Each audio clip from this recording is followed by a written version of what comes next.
베네치아 근교 키오자 항구에서 40년째 조개 양식업을 해온 내게 2023년은 절망의 해였다. 이상기후로 인한 수온 상승 때문인지 그해 여름부터 우리 어장에 정체불명의 푸른 꽃게들이 나타나기 시작했다. 처음엔 몇 마리 정도였지만 가을이 되자 때를 지어 몰려와 우리가 정성껏 기른 모시조개와 홍합을 닥치는 대로 먹어치웠다. 내 이름은 마르코 로시, 58세. 아버지와 할아버지로부터 이어받은 어장에서 이탈리아 최고의 봉골레 파스타용 조개를 길러왔다. 우리 가족의 조개는 베네치아 최고급 레스토랑에 납품될 정도로 품질이 뛰어났다. 하지만 그 모든 것이 무너져 내렸다. 푸른 꽃게들은 마치 바다의 좀비 같았다. 한 번 침입하면 조개와 홍합을 완전히 파괴할 때까지 멈추지 않았다. 더 끔찍한 건 이들에게 천적이 없다는 사실이었다. 지중해 토착 생물들은 이런 침입자에 대처할 방법을 모르고 있었다. 마르코, 이번 달 손실이 얼마나 되는지 알아? 같은 어민조합의 지오반니가 한숨을 내쉬며 말했다. 그의 어장도 내 것만큼이나 엉망이 되어 있었다. 지난 3개월 동안 우리 지역 어민들의 누적 손실이 500만 유로를 넘어섰다는 소식을 들었을 때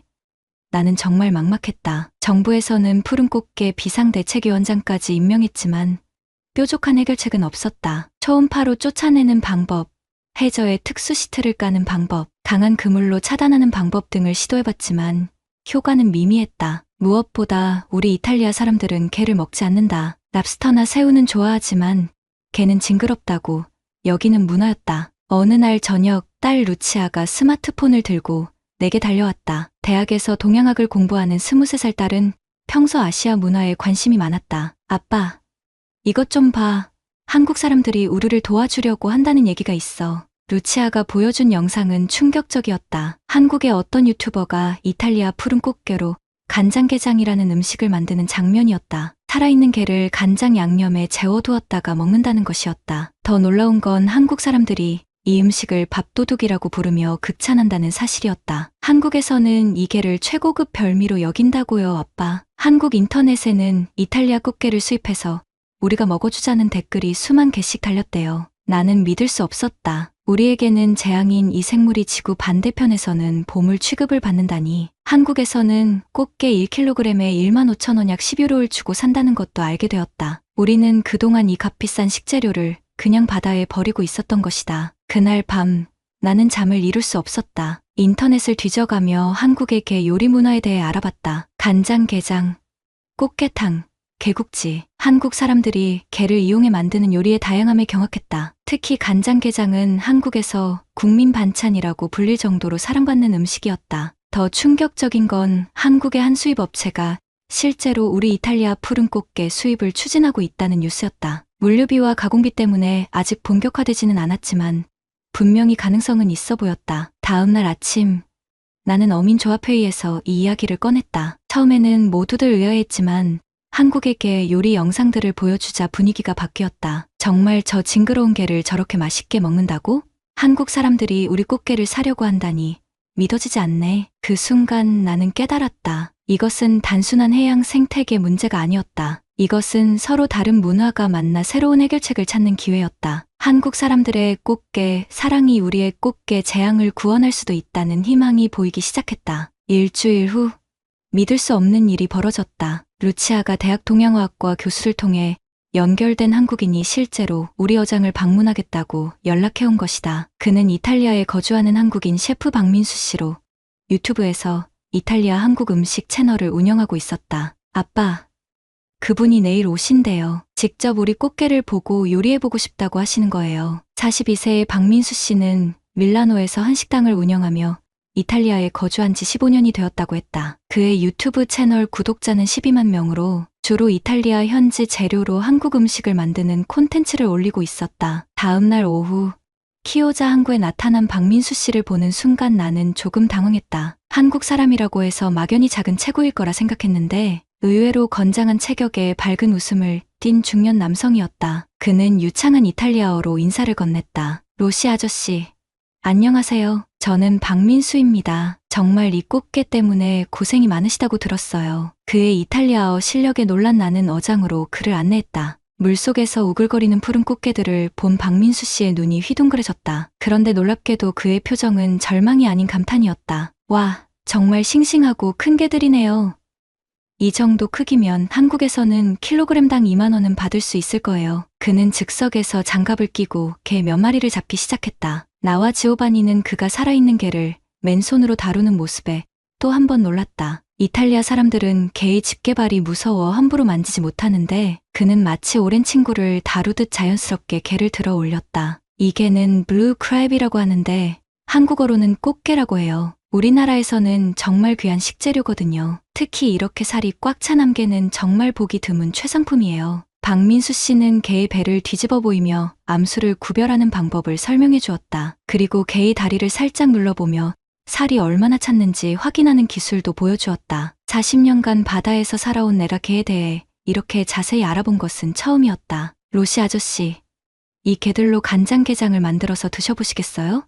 정말 맛있거든요. 그는 가져온 가방에서 간장, 설탕, 마늘, 생강 등의 재료들을 꺼냈다. 그리고는 우리 집 부엌에서 즉석에서 간장게장을 만들기 시작했다. 살아있는 게를 깨끗이 씻은 후 특제 간장 양념에 재우는 과정을 지켜보는 내내 나는 신기함을 감출 수 없었다. 한국에서는 이 요리를 밥도둑이라고 부릅니다. 밥을 훔쳐갈 정도로 맛있다는 뜻이에요. 3일 후 박민수 씨가 완성한 숙성된 간장게장을 맛보는 순간 나는 충격을 받았다. 비린내가 날 줄 알았는데 오히려 짭조름하면서도 달콤한 감칠맛이 입안 가득 퍼졌다. 특히 게의 내장 부분은 바다의 진수가 응축된 듯한 깊은 맛이었다. 어머나, 이게 정말 그 징그러운 게 맞나요? 아내 안나도 놀란 표정으로 젓가락질을 멈추지 않았다. 평소 개는 쳐다보기도 싫어하던 그녀가 개 껍데기까지 말끔히 발라먹는 모습이 믿어지지 않았다. 박민수 씨는 스마트폰으로 이 과정을 촬영하며 한국어와 이탈리아어로 설명을 이어갔다. 그의 유튜브 영상이 올라가면 한국 시청자들이 이탈리아 꽃게에 더 큰 관심을 가질 것이라고 했다. 사실 한국에서는 이런 크기의 꽃게를 구하기가 쉽지 않아요. 대부분 중국에서 수입하는데 신선도가 떨어지는 경우가 많거든요. 하지만 여기 꽃게들은 정말 최상급이에요. 그 순간 나는 깨달았다. 우리가 그동안 재앙이라고 여겼던 이 생물들이 실제로는 엄청난 가치를 가진 보물이었다는 것을. 그리고 바다 건너편에는 이 보물을 간절히 원하는 사람들이 수천만 명이나 있다는 것을. 박민수 씨는 떠나기 전에 마지막으로 말했다. 로시 아저씨, 이 문제를 해결할 방법이 있을 것 같아요. 저희 한국 사람들이 도와드릴 수 있을 거예요. 그날 밤, 나는 생전 처음으로 푸른 꽃게들을 보물처럼 바라보았다. 박민수 씨가 다녀간 지 일주일 후 그의 유튜브 영상이 올라왔다. 이탈리아 어민을 구하는 한국의 꽃게 사랑이라는 제목의 영상은 하루 만에 조회수 50만을 넘어섰다. 루치아가 번역해준 한국어 댓글들을 읽는 내내 나는 믿을 수 없는 현실에 계속 놀라고 있었다. 이탈리아 아저씨들 너무 불쌍히 유유. 우리가 다 먹어줄게요. 저 개들 다 한국으로 보내주세요. 간장게장 파티하겠습니다. 1,500억 원 피해라니. 우리나라로 수출해서 윈윈하면 좋겠다. 이탈리아 꽃게 수입업체 없나요? 당장 주문하고 싶어요. 댓글이 2만 개를 넘어서고 있었고 대부분이 우리를 도와주겠다는 내용이었다. 한 번도 만난 적 없는 한국 사람들이 지구 반대편 이탈리아 어민의 고충을 이렇게 진심으로 걱정해주다니. 더 놀라운 소식은 며칠 후에 들려왔다. 한국의 한 대형 수입업체에서 공식적으로 우리 어민조합에 연락을 해온 것이다. 부산에 본사를 둔 해양식품이라는 회사의 김 대표가 직접 이탈리아로 오겠다고 했다. 로시 아저씨, 정말 대단한 일이 벌어지고 있어요. 루치아는 흥분을 감추지 못했다. 그녀가 조사한 바에 따르면 한국은 세계에서 중국 다음으로 조개류를 많이 생산하는 나라였다. 그런데 꽃게에 대한 수요는 공급을 훨씬 넘어서고 있었다. 특히 신선한 활꽃게는 항상 부족한 상황이라고 했다. 한국에서는 꽃게가 워낙 인기 있어서 중국에서 냉동 꽃게를 대량 수입하고 있대요. 하지만 신선도가 떨어져서 많은 사람들이 아쉬워하고 있다고 해요. 이틀 후 김 대표가 실제로 키오자에 나타났다. 50대 초반의 인상 좋은 남성으로 25년간 수산물 수입업을 해온 전문가였다. 그는 우리 어장을 둘러본 후 즉석에서 놀라운 제안을 해왔다. 로시 씨, 이 꽃게들의 품질이 정말 뛰어나네요. 크기도 크고 살도 꽉 차 있어서 한국에서 최고급으로 팔릴 수 있을 것 같습니다. 김 대표는 태블릿을 꺼내 한국의 꽃게 시장 현황을 보여주었다. 2023년 기준 한국의 꽃게 소비량은 연간 3만 톤이 넘었고 이 중 절반 이상을 수입에 의존하고 있었다. 특히 간장게장용 활꽃게의 경우 킬로그램당 1만 5천 원에서 2만 원까지 받을 수 있다고 했다. 문제는 물류비와 운송 중 생존율이에요. 이탈리아에서 한국까지는 항공으로 24시간, 선박으로는 30일이 걸리거든요. 하지만 김 대표는 해결책도 준비해왔다. 최신 활어 운송 기술을 사용하면 48시간 내에 90% 이상의 생존율로 한국까지 운송이 가능하다는 것이었다. 비용은 높지만 한국에서의 판매 가격을 고려하면 충분히 수익성이 있다고 분석했다. 우선 시범적으로 월 10톤 정도부터 시작해보죠. 시장 반응이 좋으면 월 50톤까지 늘릴 수 있을 것 같습니다. 김 대표의 제안은 구체적이었다. 우리가 잡은 꽃게를 킬로그램당 8유로에 매입하겠다는 것이었다. 지금까지 우리가 그냥 버리거나 최대 2유로에 처분하던 것을 생각하면 믿을 수 없는 가격이었다. 어민조합 긴급회의가 열렸다. 40여 명의 어민들이 모인 자리에서 김 대표는 한국의 꽃게 문화에 대해 자세히 설명했다. 간장게장, 꽃게탕, 꽃게라면까지 한국 사람들이 꽃게를 얼마나 사랑하는지 보여주는 영상들을 상영했다. 한국에서는 꽃게를 바다의 보석이라고 부릅니다. 특히 알을 뺀 암꽃게는 정말 귀한 대접을 받아요. 회의장이 웅성거렸다. 우리가 그동안 골칫덩이로 여겼던 것이 누군가에게는 보석이라니. 지오바니가 손을 들고 질문했다. 그런데 정말 한국 사람들이 우리 게를 좋아할까요? 맛이 다를 수도 있잖아요. 김 대표는 미소를 지으며 대답했다. 박민수 셰프님의 영상에서 보셨듯이 여러분의 꽃게는 정말 최상급입니다. 한국 소비자들이 기다리고 있어요. 그 순간 회의장이 조용해졌다. 모든 어민들이 이 기회의 가치를 깨닫기 시작한 것이다. 우리에게는 재앙이었던 푸른 꽃게가 한국 사람들의 꽃게 사랑 덕분에 새로운 희망이 될 수 있다는 것을. 그날 밤 나는 처음으로 푸른 꽃게들을 보며 감사의 마음을 느꼈다. 지구 반대편에 있는 낯선 사람들의 문화가 우리의 절망을 희망으로 바꿔주고 있었다. 3개월 후 우리의 첫 번째 꽃게 수출이 성사되었다. 김 대표와의 계약에 따라 월 10톤의 푸른 꽃게를 한국으로 보내는 시범 사업이 시작된 것이다. 키오자 항구에 설치된 활어 운송시설에서 꽃게들이 특수 포장되어 밀라노 공항으로 떠나는 모습을 지켜보며 나는 가슴이 벅찼다. 첫 번째 수출 물량 2톤이 부산항에 도착했다는 소식을 들었을 때의 기분은 평생 잊을 수 없을 것이다. 김 대표가 보내준 현지 영상에는 한국 수산시장 상인들이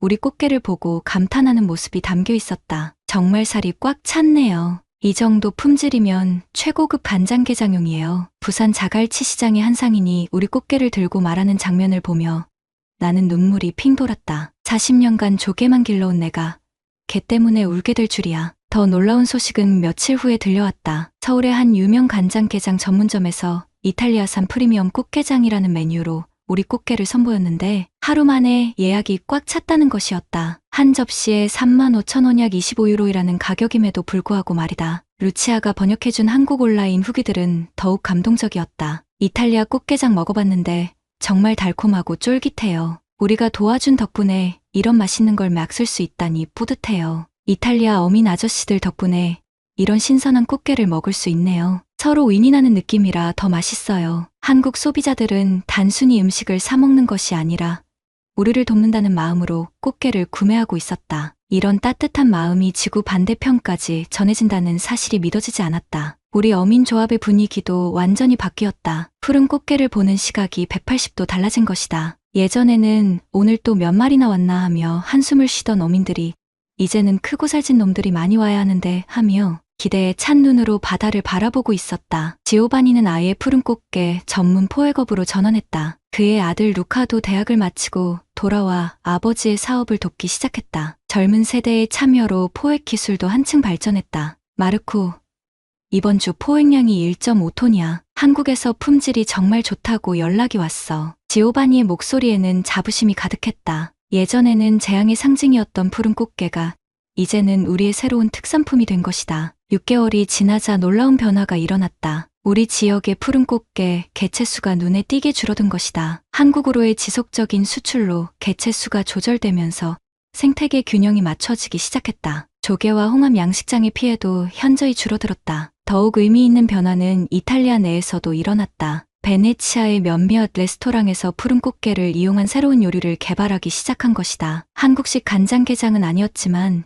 이탈리아 전통 조리법에 꽃게를 접목한 창의적인 요리들이 등장했다. 특히 베네치아의 다니엘레 첸나로 셰프가 개발한 꽃게살 리조또는 현지 미식가들 사이에서 화제가 되었다. 그는 한국의 간장게장에서 영감을 받아 꽃게의 감칠맛을 최대한 살린 요리를 만들어냈다. 한국 사람들이 보여준 꽃게의 진정한 가치를 이탈리아식으로 재해석해봤습니다. 첸나루 셰프의 말처럼 한국 문화가 우리에게 새로운 시각을 열어준 것이다. 그의 크리스마스.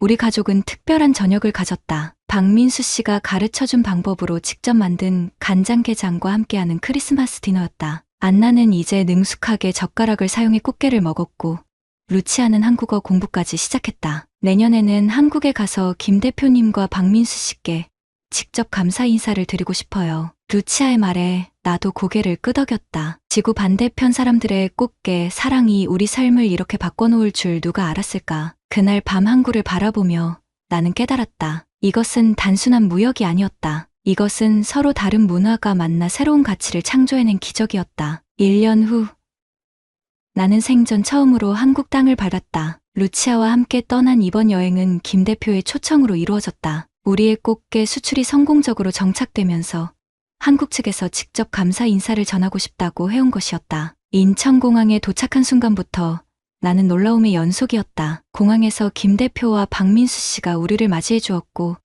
심지어 작은 환영 현수막까지 준비해 두었다. 이탈리아 키오자 어민 마르코 로시 환영합니다라고 한글과 이탈리아어로 적힌 현수막을 보는 순간 가슴이 뭉클했다. 첫 번째 목적지는 부산 자갈치 시장이었다. 우리가 보낸 꽃게들이 실제로 어떻게 판매되는지 직접 보고 싶었기 때문이다. 시장에 도착하자 상인들이 우리를 알아보고 반갑게 맞아주었다. 특히 우리 꽃게를 주로 취급하는 박 사장님의 환대는 잊을 수 없었다. 로시 씨, 정말 고마워요. 덕분에 우리 손님들이 정말 좋아해요. 이탈리아 꽃게는 정말 최고예요. 60대 박 사장님은 서툰 영어와 몸짓으로 감사 인사를 전했다. 그리고는 냉장고에서 우리가 보낸 꽃게를 꺼내 보여주었다. 2주 전 키오자에서 출발한 꽃게들이 이렇게 신선한 상태로 유지되고 있다는 사실이 신기했다. 더 감동적인 순간은 그 다음이었다. 박 사장님이 우리를 시장 안 작은 식당으로 안내하더니 우리 꽃게로 만든 간장게장을 대접해 주었다. 박민수 씨가 처음 만들어준 것과는 또 다른 맛이었다. 한국 전통 방식으로 2주간 숙성시킨 간장게장은 더욱 깊고 진한 맛이었다. 이게 바로 우리 꽃게로 만든 거예요?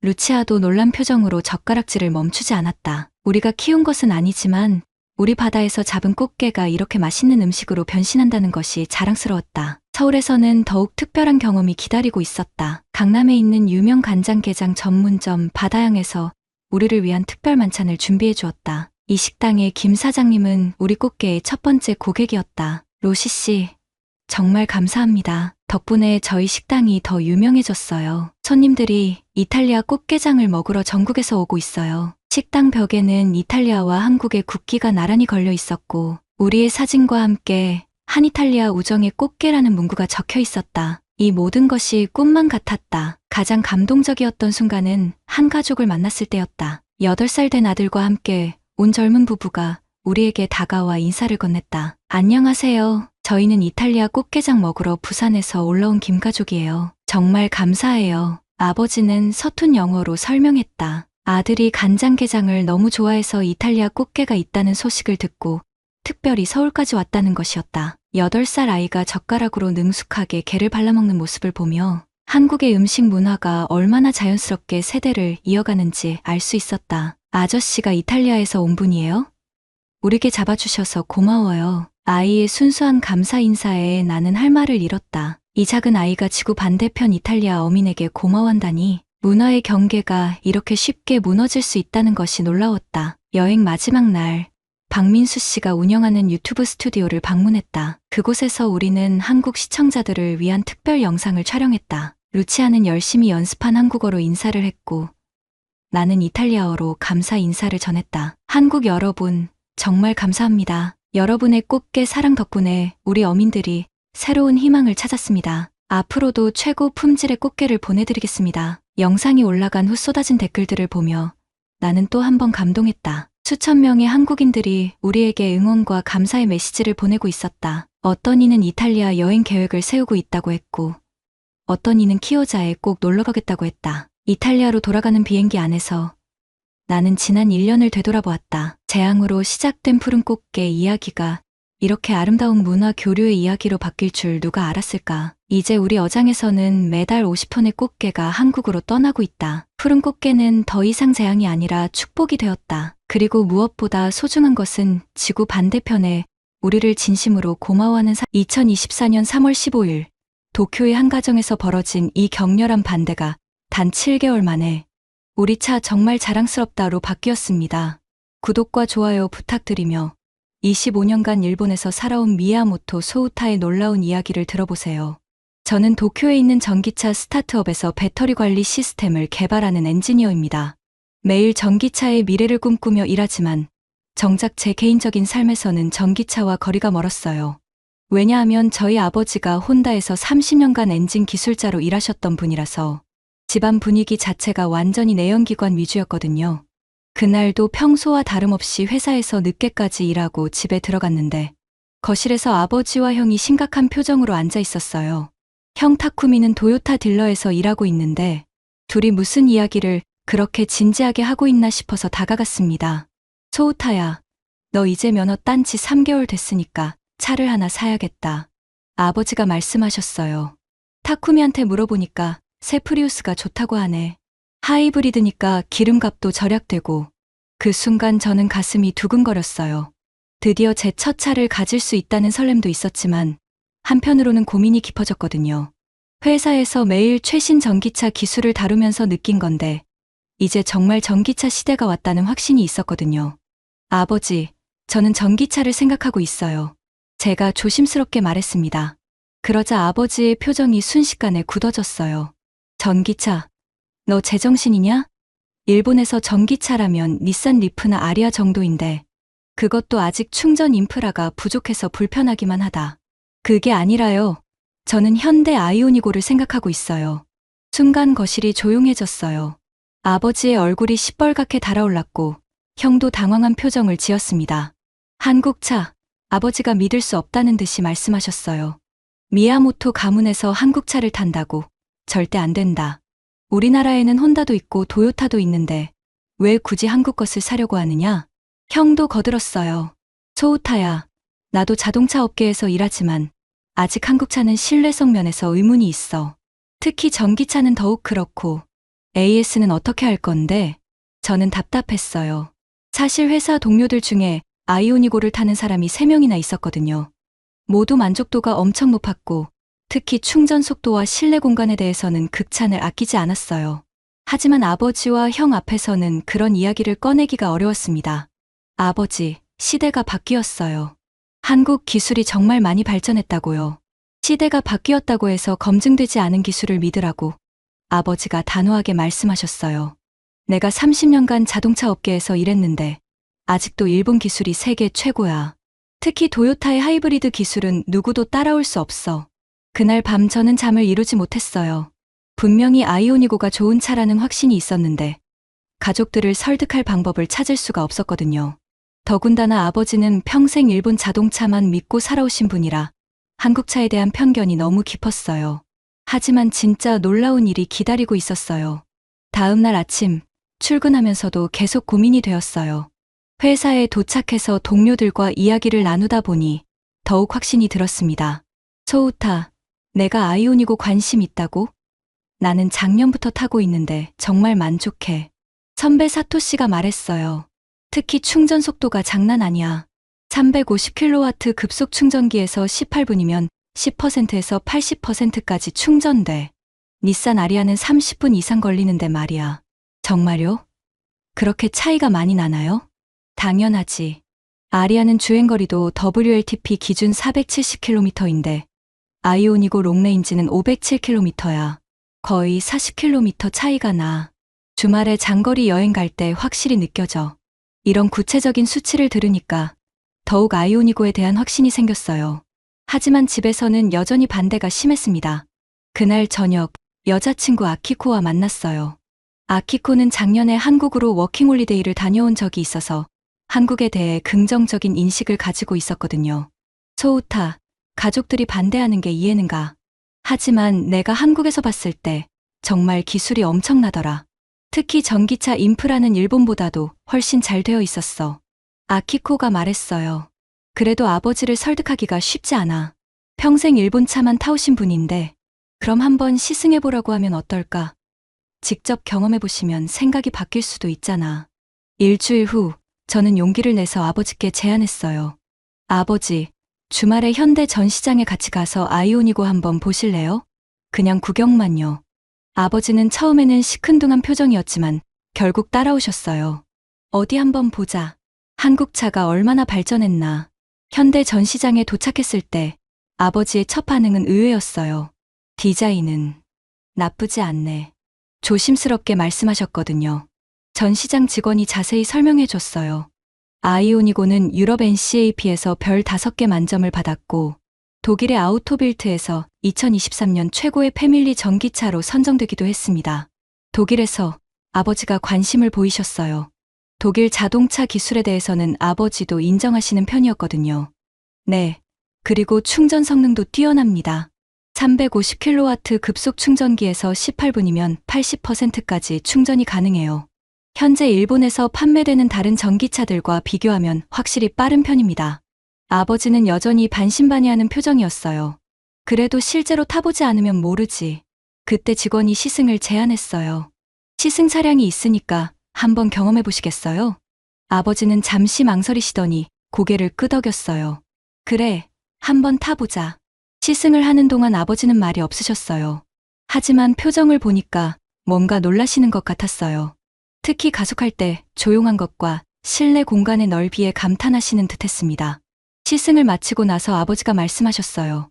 생각보다 괜찮네. 하지만 아직도 확신은 서지 않는다. 집으로 돌아오는 길에 아버지가 갑자기 말씀하셨어요. 소우타야, 내가 정말 이 차를 원한다면 한 번 더 깊이 알아보자. 하지만 조건이 있어. AS 문제랑 실제 사용자들의 후기를 제대로 확인해봐야 해. 그 순간 저는 희망을 보았어요. 완전한 승낙은 아니었지만 적어도 들어볼 마음이 생기신 것 같았거든요. 하지만 정말 상상도 못한 일이 벌어졌거든요. 그 다음 주, 저는 본격적으로 아이오니고에 대해 조사하기 시작했어요. 일본 내 사용자 후기를 찾아보고 AS 현황도 알아봤습니다. 놀라운 사실을 발견했어요. 현대차가 2022년 일본에 재진출했을 때는 연간 1000대도 팔지 못했는데 2024년 상반기에는 전년 동기 대비 180% 증가했다는 거예요. 이런 급성장에는 분명 이유가 있을 거라고 생각했어요. 더 놀라운 건 AS 네트워크였어요. 현대차가 일본 자동차 정비협회와 협력해서 전국에 100곳 이상의 제휴 정비소를 운영하고 있다는 거예요.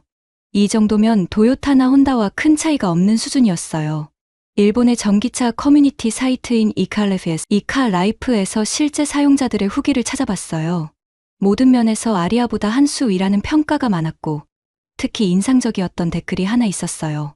도요타는 아직도 하이브리드에 머물러 있는데 현대는 시대를 넘어섰다.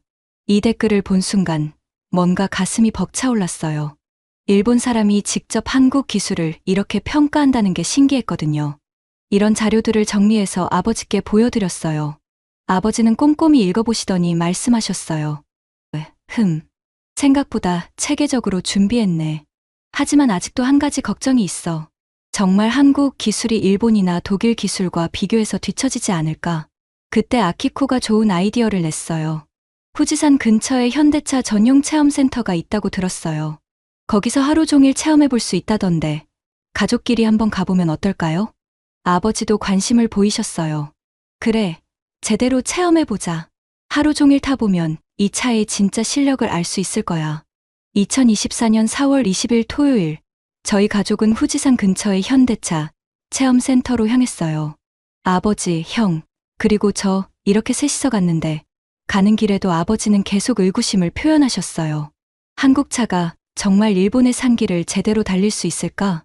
체험센터에 도착해서 가장 먼저 느낀 건 직원들의 친절함이었어요. 한국인 매니저가 유창한 일본어로 차량에 대해 설명해줬는데 정말 세세한 부분까지 알고 있더라고요. 아이오니고의 가장 큰 특징 중 하나는 VL 기능입니다. 차량에서 직접 가전제품을 사용할 수 있어요. 매니저가 실제로 시연해 주었어요. 차량 뒤쪽 콘센트에 전기밥솥을 연결하더니 정말로 작동하는 거예요. 아버지가 눈을 크게 뜨셨어요. 이거 캠핑할 때 정말 유용하겠네. 이어서 본격적인 시승이 시작되었어요. 아버지가 직접 운전석에 앉으셨는데 처음에는 조작 방법을 익히느라 시간이 좀 걸렸어요. 하지만 몇 분 후부터는 편안한 표정을 지으셨어요. 후지산으로 향하는 산길을 달리면서 아버지가 중얼거리셨어요. 파워는 충분하네. 그리고 정말 조용해. 정말 놀라운 순간이 기다리고 있었어요. 산 중턱 휴게소에서 잠시 휴식을 취하는데 아버지가 갑자기 말씀하셨어요. 소우타야, 이 차 생각보다 훨씬 좋네. 형도 뒷좌석에서 감탄했어요. 진짜 넓어. 이 정도 공간이면 가족 여행할 때 정말 편할 것 같은데. 그때 매니저가 추가 설명을 해줬어요. 아이오니고는 전용 전기차 플랫폼인 EGMP를 사용해서 내연기관 차보다 실내 공간이 훨씬 넓어요. 플랫플로어 설계라서 바닥이 평평하고 슬라이딩 콘솔로 공간 활용도도 높습니다. 이런 기술적 설명을 들으니까 아버지도 점점 관심을 보이셨어요. 플랫폼부터 새로 설계했다는 거네. 그래서 이렇게 공간이 넓은 거구나. 하산하는 길에서 정말 놀라운 일이 일어났어요. 회생제동 시스템 덕분에 배터리가 올라갈 때보다 오히려 늘어나 있는 거예요. 이게 뭐야? 배터리가 더 늘어났네? 아버지가 깜짝 놀라셨어요. 회생제동 시스템이에요. 내리막길에서 브레이크를 밟으면 그 에너지로 배터리를 충전하는 거죠. 매니저가 설명했어요. 그때 아버지의 표정이 완전히 바뀌었어요. 이런 기술이 정말 놀랍네. 체험을 마치고 돌아오는 길에 아버지가 말씀하셨어요. 소우타야, 내가 한국 기술을 너무 과소평가했나 보네. 이 정도 수준이면. 하지만 진짜 결정적인 순간은 그 다음에 찾아왔어요. 체험센터에서 돌아온 다음 주, 저는 마침내 아이오니고 구매를 결정했어요. 아버지도 더 이상 반대하지 않으셨고, 오히려 좋은 차 고른 것 같다며 격려해 주셨어요. 하지만 실제로 계약을 하러 가는 길에서 아버지가 마지막으로 걱정을 표현하셨어요. 그래도 혹시 문제가 생기면 어떻게 하지? AS가 정말 제대로 될까? 현대 전시장에서 계약을 진행하는데 직원이 정말 세심하게 설명해 줬어요. 일본 전용 고객 서비스 앱도 있고 24시간 콜센터도 운영하고 있습니다. 그리고 정기점검은 전국 어디서든 받으실 수 있어요. 차량 인도까지는 약 한 달이 걸린다고 했어요. 그 기간 동안 저희 가족은 전기차 생활을 준비했어요. 집에 전용 충전기도 설치하고 근처 급속 충전소 위치도 미리 파악해뒀죠. 2024년 5월 25일, 드디어 제 첫 차가 집에 도착했어요. 아버지는 차량을 구석구석 살펴보시더니 말씀하셨어요. 마감재도 좋고 전체적으로 고급스럽네. 이 가격에 이 정도 품질이면 만족스러워. 첫 한 달은 정말 만족스러웠어요. 출퇴근할 때 조용하고 편안했고 충전 비용도 기름값의 3분의 1 수준이었어요. 무엇보다 VEL 기능이 정말 유용했어요. 주말에 가족들과 캠핑을 갔을 때 전기밥솥으로 밥을 짓고 커피 머신으로 커피를 끓일 수 있었거든요. 아버지도 점점 아이오니고에 애정을 갖기 시작하셨어요. 이제 보니까 전기차가 이렇게 편리할 줄 몰랐네. 특히 이 VEL 기능은 정말 혁신적이야. 그런데 2달째 되던 어느 날 갑자기 문제가 생겼어요. 충전을 하려고 했는데 시스템에 오류가 발생한 거예요. 화면에 충전 시스템 점검 필요라는 메시지가 떴어요. 순간 아버지의 얼굴이 굳어졌어요. 그봐, 내가 뭐라고 했어. 한국 차는 역시. 저도 당황했지만 일단 고객 서비스 센터에 전화를 걸었어요. 놀랍게도 전화를 받은 직원이 정말 친절하게 대응해줬어요. 고객님, 먼저 불편을 끼쳐드려서 죄송합니다. 지금 즉시 기술자를 파견해 드릴게요. 30분 내에 도착할 예정입니다. 정말로 30분 후에 현대차 서비스 기술자가 집에 왔어요. 젊은 일본인 기술자였는데 정말 꼼꼼하게 진단을 해줬어요. 소프트웨어 업데이트 과정에서 일시적으로 발생한 오류입니다. 금방 해결될 거예요. 기술자가 설명했어요. 실제로 15분 만에 문제가 해결되었어요. 충전도 정상적으로 작동했고 추가로 최신 소프트웨어까지 업데이트해줬어요. 앞으로 이런 문제 없이 사용하실 수 있을 거예요. 그리고 혹시 모르니까 제 연락처도 드릴게요. 언제든 문제 있으면 바로 연락주세요. 기술자가 떠난 후 아버지가 말씀하셨어요. 이런 서비스가 이렇게 빠르고 친절할 줄 몰랐네. 도요타나 혼다도 이 정도는 아닌데. 형도 감탄했어요. 집까지 직접 와서 수리해 주다니. 진짜 고객 서비스가 좋네. 그 일 이후로 아버지의 아이오니고에 대한 시각이 완전히 바뀌었어요. 기술도 좋지만 서비스 마인드가 정말 인상적이야. 고객을 진짜로 생각한다는 느낌이 들어. 몇 주 후에는 더 놀라운 일이 있었어요. 정기점검 시기가 되어서 가까운 현대 서비스 센터에 갔는데 직원이 정말 세심하게 점검해줬어요. 그런데 점검이 끝난 후 무료로 세차까지 해줬어요. 고객님께서 저희 차량을 믿고 선택해주셔서 감사합니다. 이런 작은 서비스라도 보답하고 싶어요. 아버지가 정말 감동하셨어요. 이런 마음가짐이라니. 정말 고객을 가족처럼 생각하는구나. 그때부터 아버지는 주변 사람들에게 아이오니고를 자랑하기 시작하셨어요. 내 아들이 한국차를 샀는데 정말 좋더라. 기술도 뛰어나고 서비스도 최고야. 이런 이야기가 더 궁금하시다면 구독 버튼을 눌러주세요. 6개월이 지나면서 아이오니고는 완전히 저희 가족의 일부가 되었어요. 아버지는 이제 우리 차라고 부르시고 형도 다음에 차를 바꿀 때는 전기차를 고려하겠다고 말했어요. 특히 겨울철에 그 증가가 드러났어요. 히트펌프 시스템 덕분에 겨울에도 전비가 크게 떨어지지 않았거든요. 다른 전기차들이 겨울에 주행거리가 30% 이상 줄어드는데 아이오니고는 10% 정도만 줄어들었어요. 아버지가 감탄하셨어요. 이 정도 기술력이면 정말 세계 최고 수준이네. 한국이 언제 이렇게 발전했지? 지금 생각해도 가슴이 벅차오릅니다. 2024년 12월 아이오니고를 산 지 7개월이 지났어요. 이제 저희 가족에게 아이오니고는 단순한 교통수단이 아니라 삶의 질을 바꿔준 소중한 존재가 되었습니다. 가장 큰 변화는 아버지의 마음가짐이었어요. 처음에는 그렇게 한국차를 거부하시던 분이 이제는 누구보다 아이오니고를 자랑하세요. 골프 모임에 가실 때도 아이오니고로 가시고 거기서 만난 친구분들께 자랑하신다고 해요. 야, 켄조야. 내 아들이 산 차가 한국차라며? 어떤데? 친구분이 물어보시면 아버지는 이렇게 대답하신다고 해요. 처음에는 나도 의심했지만 직접 타보니까 정말 좋더라. 특히 충전 속도가 18분밖에 안 걸려서 깜짝 놀랐어. 우리가 커피 한 잔 마시는 사이에 80%까지 충전되니까 얼마나 편한지 몰라. 심지어 아버지의 친구분 중 한 분도 아이오니고를 구매하셨다고 해요. 60대 후반이신 분인데 켄조가 그렇게 좋다고 하니까 나도 한번 타보고 싶어졌어라고 하시면서요. 형 타쿠미도 완전히 생각이 바뀌었어요. 도요타에서 일하면서도 전기차의 미래를 인정하게 된 거죠. 솔직히 처음에는 경쟁사 차량이라서 좋게 보고 싶지 않았어. 하지만 이제는 인정해야겠더라. 현대차의 전기차 기술은 정말 뛰어나고 특히 고객 서비스는 우리가 배워야 할 점이 많아. 여자친구 아키코는 더욱 기뻐했어요. 내가 한국에서 느꼈던 그 혁신적인 에너지가 이 차에도 그대로 담겨 있는 것 같아. 한국 사람들의 세심한 배려와 기술에 대한 열정이 느껴져. 무엇보다 저에게는 정말 소중한 경험이었어요. 처음에는 단순히 좋은 전기차를 사고 싶었던 것뿐이었는데 결과적으로는 가족들의 한국에 대한 인식을 완전히 바꿔놓았거든요. 지난주에는 정말 감동적인 일이 있었어요. 저희 가족이 오랜만에 후지산으로 여행을 갔는데 아버지가 직접 운전대를 잡으시면서 이렇게 말씀하셨어요. 소우타야, 내가 아이오니고를 고집했을 때 나는 화가 났었어. 하지만 지금 생각해보니까 내가 옳았어.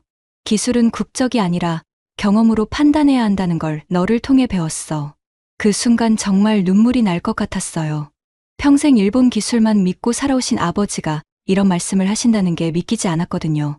후지산 중턱 휴게소에서 VL 기능을 이용해서 전기밥솥으로 밥을 짓고 전기포트로 차를 끓이면서 가족 모두가 함께 웃었어요.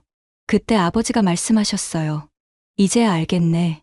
한국 기술이 단순히 성능만 뛰어난 게 아니라 사람들의 삶을 정말로 편리하게 만들어주는구나.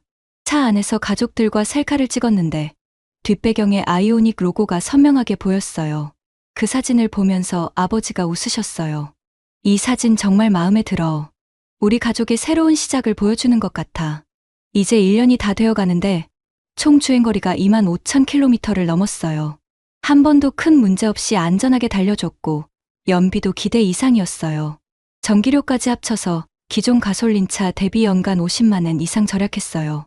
마지막으로 이런 감동적인 이야기를 더 보고 싶으시다면 알림 설정까지 해주세요. 돌이켜보면 한국이 저에게 새로운 삶을 주었습니다. 단순히 좋은 차를 준 것이 아니라 편견 없이 세상을 바라보는 시각을 가르쳐 주었고 가족 간의 이해와 화합을 이끌어줘. 일본이 25년 만에 포기한 자국 기술. 그 자리를 차지한 건 바로 한국이었습니다. 98.7% vs 92.8%.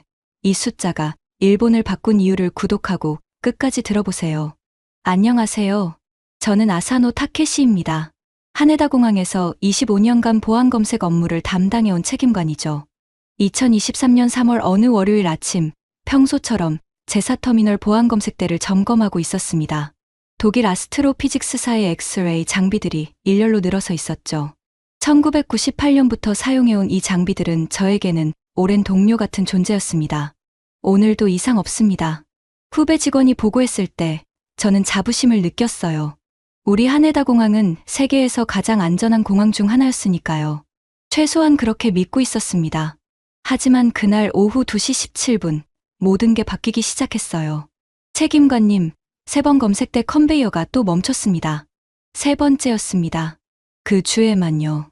짐이 벨트 위에서 멈춰서면 승객들은 초조해하고 대기줄은 길어지고 제 이마에 식은땀이 맺혔어요. 급히 현장으로 달려갔습니다. 독일 기술자가 와서 점검했지만 일시적 시스템 오류라는 설명뿐이었죠. 25년 경력의 제 눈에도 이 장비들이 한계에 다다랐다는 게 보였어요. 더 큰 문제가 터진 건 바로 그 다음 주였습니다. 일본 국토교통성에서 긴급회의 소집 통보가 왔거든요. 회의실에 들어서자 차가운 공기가 저를 맞았습니다. 화면에는 충격적인 제목이 떠 있었어요. 공항 보안 장비 긴급 교체 입찰 공고. WTO GPA 기준에 따라 외산 장비 개방을 확대합니다. 가격 대비 성능을 기준으로 공정한 입찰을 진행하겠습니다. 과장의 말이 끝나자 회의실이 술렁거렸어요. 25년간 독일과 일본 제품만 써왔는데 갑자기 외산 개방이라니. 그때 제 눈에 들어온 게 입찰 참가 기업 목록이었습니다. 독일 아스트로피직스, 일본 캐논, NEC. 그리고 맨 아래에 생소한 이름 하나가 있었어요. 라온텍, 대한민국. 제 가슴이 쿵했습니다.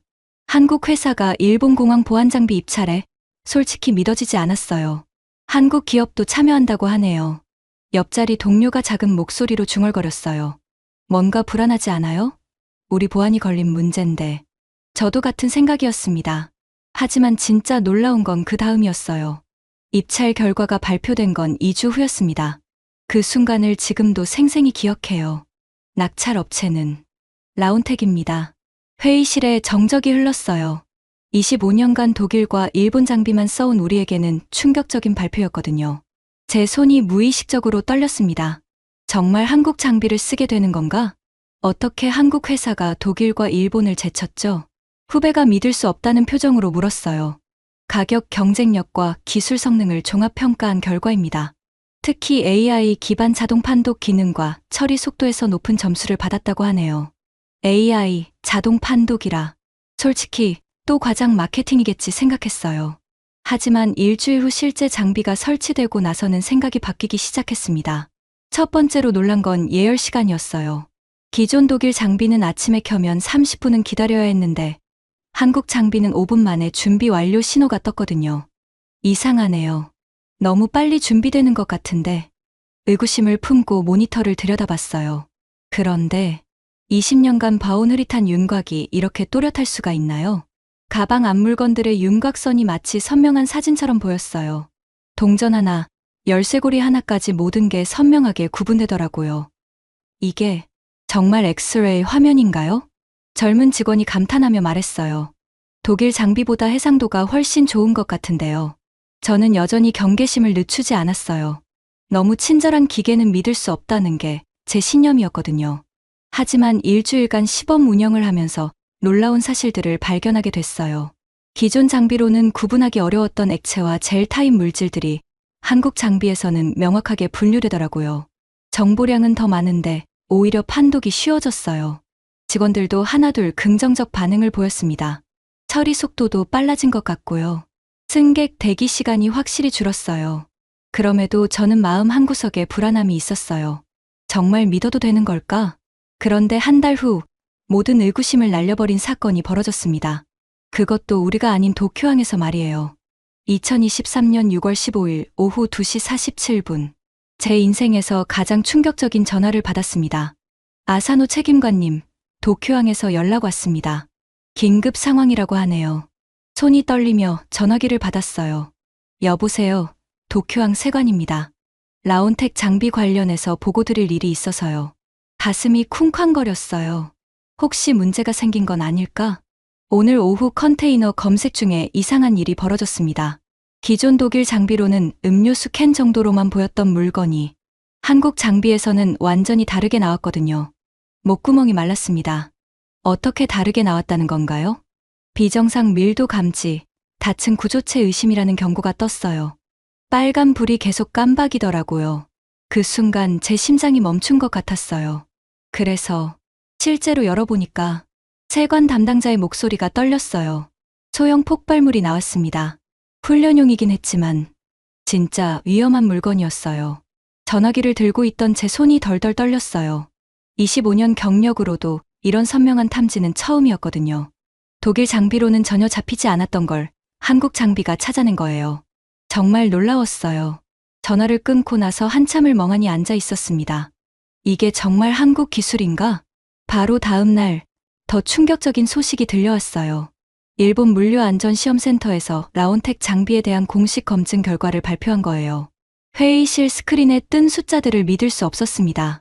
탐지율 98.7%, 독일 장비보다 2.5%나 높고 우리 일본 장비보다는 5.9%나 앞서 있었어요.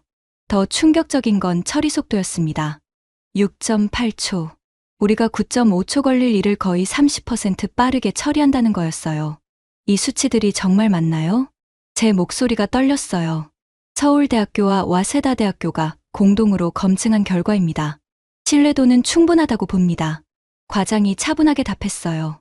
오탐율도 0.9%로 최저 수준이었어요. 즉, 100번 중 99번은 정확하게 판단한다는 뜻이었죠. AI 기반 자동 판독 시스템의 학습 능력이 뛰어나다고 합니다. 사용할수록 더 정확해진다는 거죠. 그 순간 제가 25년간 믿어온 게 흔들렸어요. 며칠 후 도쿄신문에 관련 기사가 실렸습니다. 제목부터 충격적이었어요. 한국 엑스레이 장비, 3년간 놓친 위험물 하루 만에 탐지. 기사를 읽으면서 등골이 오싹했어요. 우리가 3년 동안 13건이나 놓쳤던 위험물들을 한국 장비는 단 하루 만에 모두 찾아냈다는 내용이었거든요. 일본 공항 보안의 새로운 전환점이 될 것으로 보인다. 신문 마지막 문장이 제 가슴에 박혔어요. 그날 밤, 집에 돌아와서도 잠이 오지 않았습니다. 창밖을 바라보며 생각했어요. 내가 틀린 것이었구나. 하지만 진짜 놀라운 건 그 다음이었어요. 한국 기술진들과 직접 만나게 된 거였거든요. 일주일 후 라온텍 기술진들이 하네다 공항을 방문했습니다. 솔직히 처음엔 마음이 복잡했어요. 한국 사람들이 우리 공항에 25년간 품어온 편견이 있었거든요. 하지만 김철수 팀장을 만나는 순간 그런 생각들이 사라지기 시작했어요. 안녕하세요, 아사노 책임관님. 항상 일본의 정밀한 보안 시스템을 존경해왔습니다. 그의 첫마디가 의외였어요. 겸손하면서도 진솔했거든요. 저희 장비가 일본의 오랜 경험과 노하우와 함께 할 수 있어서 영광입니다. 회의실에서 기술 설명을 들으면서 점점 놀라게 됐어요. AI 알고리즘이 어떻게 작동하는지, 다층 탐지 시스템이 왜 더 정확한지. 기존 엑스레이는 단순히 밀도만 봅니다. 하지만 저희 시스템은 형태, 구조, 재질까지 종합 분석해요. 김 팀장이 화면을 가리키며 설명했어요. 여기 보시면 같은 폭발물이라도 포장 방식에 따라 다르게 보이죠. 저희 AI는 이런 변형까지 악습합니다. 정말 놀라웠어요. 제가 20년간 경험으로 익힌 것들을 기계가 단숨에 판단한다니. 그런데 왜 일본에 진출하려고 하셨어요? 유럽이나 미국이 더 큰 시장일 텐데. 제 질문에 김 팀장이 웃으며 답했어요. 일본은 세계에서 가장 까다로운 보안 기준을 가진 나라잖아요. 여기서 인정받으면 전 세계 어디서든 통할 거라고 생각했어요. 그 말에 묘한 기분이 들었어요. 자부심과 함께 뭔가 부끄러운 마음도. 사실 저희도 일본 기술을 많이 벤치마킹했어요. 정밀함, 완벽함을 추구하는 문화를 배우려고 했죠. 그 순간 깨달았어요. 기술에는 국적이 없다는 걸. 더 좋은 기술을 향한 노력에는 경계가 없다는 걸. 다음 주에 전체 직원 교육이 있었어요. 새로운 시스템 사용법을 익히는 시간이었죠. 아니, 정말 간단하네요. 젊은 직원이 감탄했어요. 화면, 터치 몇 번으로 상세 분석까지 다 되는군요. 저도 직접 조작해봤는데 정말 직관적이었어요. 복잡한 메뉴를 뒤질 필요도 없고 원하는 정보가 바로 나타나더라고요. 유지보수도 훨씬 쉬워졌어요. 기술진이 설명했어요. 모듈형 설계라서 문제가 생기면 해당 부분만 교체하면 돼요. 전체 시스템을 멈출 필요가 없죠. 실제로 며칠 후 작은 오류가 생겼는데 10분 만에 해결됐어요. 예전 같으면 반나절은 걸렸을 문제였죠. 처리 속도가 30% 빨라져서 승객 대기 시간이 확실히 줄었어요. 후배가 보고했어요. 민원도 거의 없어졌고요. 오히려 검색이 빨라졌다는 칭찬을 받기도 해요. 그런데 가장 감동적이었던 건 따로 있었어요. 한국 기술진들이 우리 직원들을 대하는 태도였거든요. 혹시 불편한 점이 있으면 언제든 연락 주세요. 24시간 대기하고 있습니다. 김 팀장이 명함을 주며 말했어요. 일본어 매뉴얼도 더 자세히 만들어서 보내드릴게요. 현장에서 쓰기 편하도록요. 며칠 후 정말로 상세한 일본어 매뉴얼이 도착했어요. 우리 현장 상황에 맞춰 제작된 거였죠. 이 정도까지 신경 써주시다니. 동료들도 감탄했어요. 한국 사람들 정말 세심하네요. 그때 깨달았어요. 제가 25년간 가지고 있던 편견이 얼마나 잘못된 것이었는지. 어느 날 저녁 집에서 뉴스를 보다가 깜짝 놀랐어요. 하네다 공항 한국 장비 도입 소식이 나온 거예요. 일본 공항 보안에 새로운 변화의 바람이 불고 있습니다. 한국산 엑스레이 장비의 뛰어난 성능이 입증되면서 뉴스 앵커가 말하는데 왠지 모르게 가슴이 뿌듯했어요. 그런데 진짜 변화는 그 다음부터였어요. 3개월 후 놀라운 일이 벌어졌어요. 일본 국토교통성에서 공식 발표를 한 거예요. 하네다 공항 한국산 장비 도입 결과 보안 효율성이 40% 향상됐다.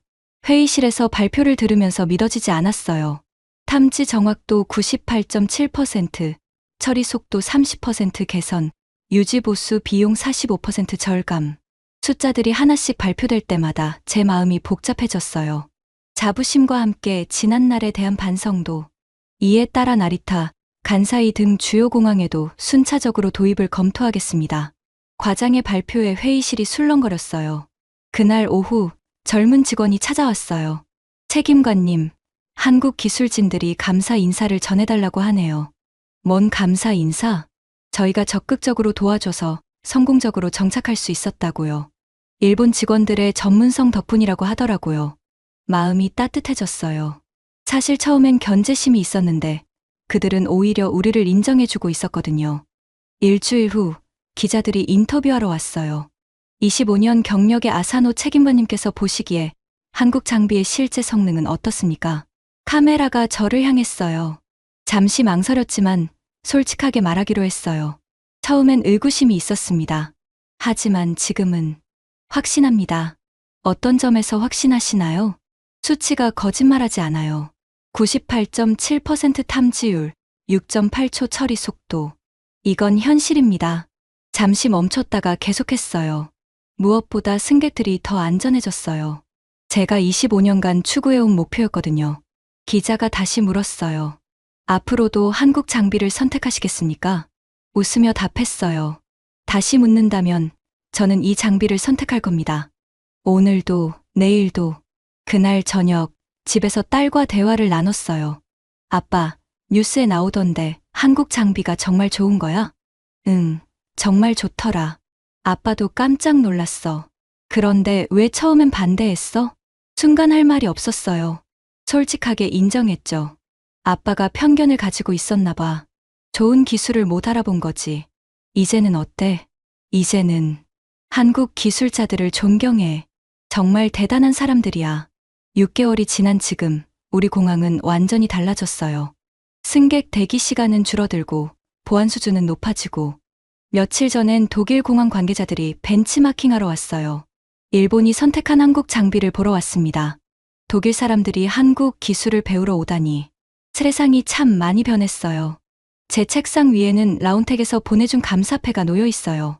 일본 공항 보안 발전에 기여한 아사노 타케시 책임관에게. 가끔 이 패를 보면서 생각해요. 기술에는 정말 국적이 없구나. 좋은 건 좋은 거고 뛰어난 건 뛰어난 거구나. 한국이 저에게 새로운 배움을 주었습니다.